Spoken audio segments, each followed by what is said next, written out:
नमस्ते मुनिश्री जी। लोग अफसोस करते हैं, कहते हैं कि कोई किसी का नहीं।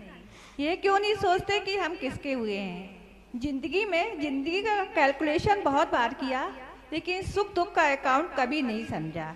जब टोटल करने बैठे तो समझ में आया कर्मों के सिवा कुछ बैलेंस हमारे पास नहीं। हम ऐसा क्या करें कि कर्म का बैलेंस हमेशा सकारात्मक रहे। मुनिश्री लोग कहते हैं कि पंचम काल में मुनिराज नहीं होते, लेकिन आचार्य श्री विद्यासागर जी महाराज जी, आचार्य श्री विश्वसागर महाराज जी हुए हैं। उन्होंने आप जैसे मुनि भी बनाए हैं।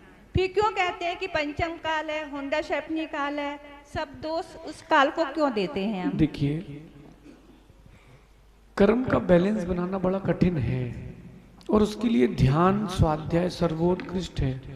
जो मैंने कल कहा था कि आत्मा को भोजन ने तपस्या करे। जो तप करेगा व्यक्ति वो कर्म का बैलेंस बना पाएगा।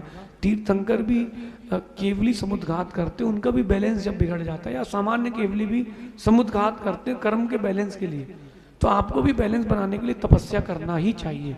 जितनी तपस्या करेंगे उतना आपका अधिक कर्म का बैलेंस बनेगा।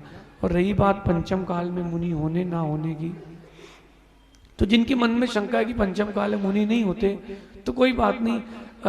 जिसको समझना है वो समझेगा, जिसको नहीं समझना वो नहीं समझेगा। जिन कुंद कुंद स्वामी के ग्रंथ पढ़ते हैं वो भी पंचम काल के, कोई चतुर्थ काल के नहीं है। एक जगह पंचकड़ा चल रहा था, बाजू में ही एक मंदिर था जहां लोग हमारे दर्शन करने नहीं आते थे। कोई बात नहीं, भगवान की आहार चर्या हुई और माइक मेरे हाथ में था। तो मैंने कहा थोड़ा जोर से कि जिन जिन लोगों तक आवाज जा रही है, सच्चे भावलिंगी भगवान को आहार देने आ सकते हैं।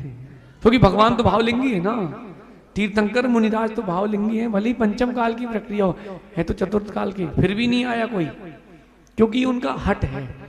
जो कहते हैं कि पंचम काल में मुनि नहीं होते, उनसे कहना कि जरा एक बार ट्राई तो करो।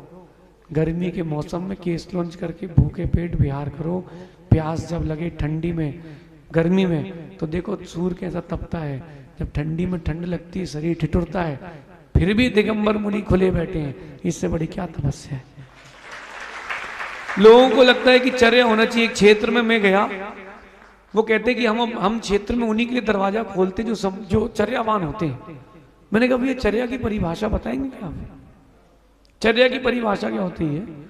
मैं गर्मी में विहार करके आपके क्षेत्र में आया हूँ, एक बार आहार करता हूँ, एक बार पानी लेता हूँ, कोई आधुनिक चीजों का उपयोग नहीं करता हूँ, केस लॉन्च करता हूँ, पैदल विहार करता हूँ, नंगे पैर चलता हूँ, 28 मूल गुणों की भावना से जीता हूँ। अब क्या किडनी निकालेंगे बाहर तब तुम मानोगे? इन सब चीजों से कुछ नहीं होता। आपके अशोकनगर की घटना बता रहा हूँ। आचार्य मुनिश्री समय सागर जी का चातुर्मास यहाँ हुआ था। उस समय आचार्य पद उनको नहीं मिला था और यहीं पास का गांव एक आरोन, वहां के एक सज्जन दर्शन करने आए थे। उन्होंने 2-3 दिन देखा और चले गए। झंडवा का पंचकड़ा था तब वो व्यक्ति आया था और गुरुजी से कहता है कि आपको तो नमोस्तु कर रहे हैं, लेकिन आपके संग के कुछ साधुओं को नहीं कर पाऊंगा, और उनको भी नहीं किया मैंने समय सागर जी को। तो गुरुजी ने बोला क्यों? बोले वो चश्मा लगाए थे। तो हमने कहा अच्छा सी केस हमें हैंडल करने दें आप, तो हम वैसे ही लिस्टेड हैं तो एक और चलेगा।